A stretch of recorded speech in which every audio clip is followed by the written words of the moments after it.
నల్గొండ జిల్లా గుండ్లపల్లి సమీపంలో కొనసాగుతున్న ఎస్ఎల్బీసీ కాలువ లైనింగ్ పనులను రాష్ట్ర రోడ్లు, భవనాలు మరియు సినిమాటోగ్రఫీ శాఖ మంత్రి కోమటిరెడ్డి వెంకటరెడ్డి పరిశీలించారు.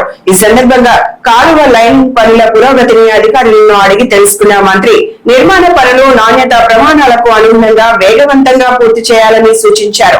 రైతులకు సాగునీరు సకాలంలో అందేలా పనుల్లో ఎలాంటి జాప్యం లేకుండా చర్యలు తీసుకోవాలని అధికారులను ఆదేశించారు. ఎస్ఎల్బీసీ ప్రాజెక్టు ద్వారా నల్గొండ ప్రాంతంలోని వ్యవసాయ భూములకు స్థిరమైన సాగునీటి వసతి కల్పించడమే ప్రభుత్వ లక్ష్యమని మంత్రి పేర్కొన్నారు. కాలువల ఆధునీకరణ, లైనింగ్ పనులు పూర్తయితే నీటి వృధా తగ్గి చివరి ఆయకట్టు వరకు నీరు చేరుతుందని తెలిపారు.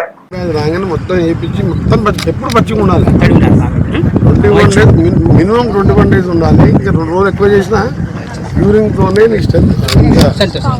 Correct cement, correct metal, correct cement ratio వాడినా యూరింగ్ తో అడిషనల్ స్ట్రెంత్ వస్తుంది. యూరింగ్ తో అడిషనల్ స్ట్రెంత్ నేను కూడా సివిల్ ఇంజనీరింగ్ కానీ 30 ఏళ్ళ 40 ఏళ్ళకి అవును. ఇప్పుడు 3rd year